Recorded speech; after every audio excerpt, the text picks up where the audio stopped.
Hey crafty friends, this is Jenny from crafttestdummies.com, and today I'm going to share with you a video review of the Epson Stylus Photo R2000 printer. So Epson sent me this printer to review, and so I wanted to give you a little video overview with my handheld camera, so I'm going to apologize in advance for the shakiness. So the first thing you need to know is that this is a very large format printer. It will print things that are 13 inches wide. That means that the casing itself is 25 inches wide and 13 inches deep. So make sure that you have got the space for this big bad boy. Also, this is only a printer. It does not scan, it does not fax, it does not do 20 million things. This baby prints and it does it well, so that's all you should expect. So you should know that it is Wi-Fi compatible. This is hooked up to my home Wi-Fi already. It was pretty easy to do. You are going to want to use the USB cable setup, which the cable, it does not come in the package, so get one because it just makes it easier than trying to do it by, hitting that reset button. Anyways, so there's an indicator light. This is the syncing button. This gives you indicators about your ink, and then also using the roll function. You can print from a roll of canvas or a roll of paper, but that's for another day. Just to give you a peek on the inside, this lid or this door flips down and it telescopes out so that it will catch your project, which is a nice big platform. It's bigger than anyone I've ever seen. And then you flip this part up, and this is your feed tray. And again, this also telescopes up to accommodate the different sizes of paper that you might have to use. And this also is your indicator size, and if you just push this little gray button, you can slide it back and forth so that you can do your letter size paper, your 4x6s, your 12x12s, etc., etc. So I'm actually going to load this up with some glossy paper in the 8.5 by 11 size. Tuck, tuck, tuck. There you go. See, now it's all snugged in there, so I can do a quick printer demo for you so you can see how that looks. Oh, before I forget though, let's look underneath the hood. And you can see here, this is where the printing magic happens, including where all of your ink cartridges get loaded in. So I found it really easy to load them in. That was not worried, and it's color coordinated, so you really can't mess it up. And you should be aware that yes, each cartridge is different and individual, so that if you run low on one, you will only have to replace that one, including there's this one here, this is GO. That's for the glossy coating for your photos, which is fun.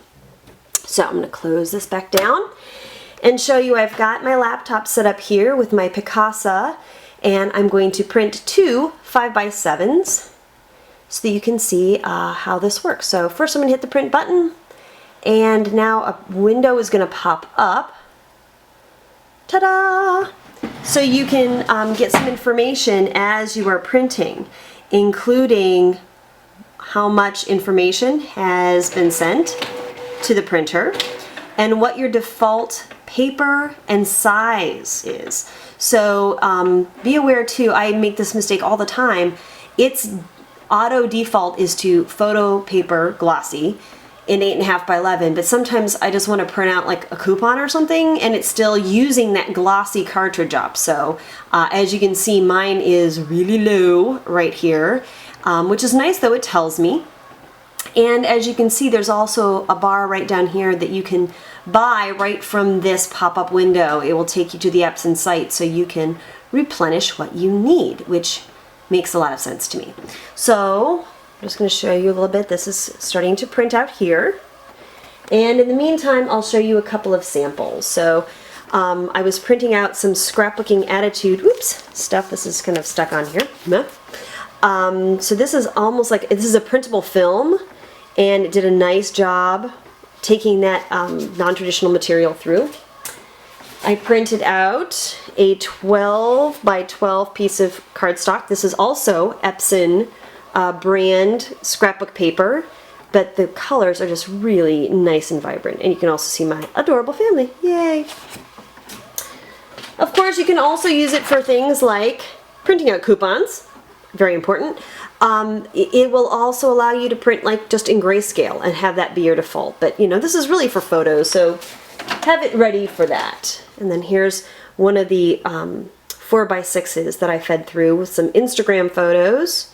And again, pretty and glossy.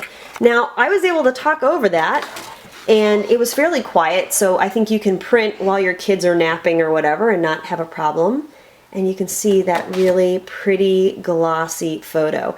Now, they suggest that you just let this sit and dry for, you know, like an hour, but I've used them 10 minutes later and I haven't had any problems with smudging. So I wanted to show you though how great this printer is. I'm really having a great time, and I will certainly be trying it out with the fine art paper and the rolled paper. But in the meantime, I'm getting caught up on my scrapbooking, and I love the fact that I can do these nice large photos with such beautiful clarity right from home. I don't have to send away. And also the 12 by 12 format is going to let me do some digital scrapbooking as well. So thank you so much for watching. If you found this information helpful, please give the video a thumbs up. Feel free to leave a comment. And as always, thanks for tuning in to crafttesttummies.com.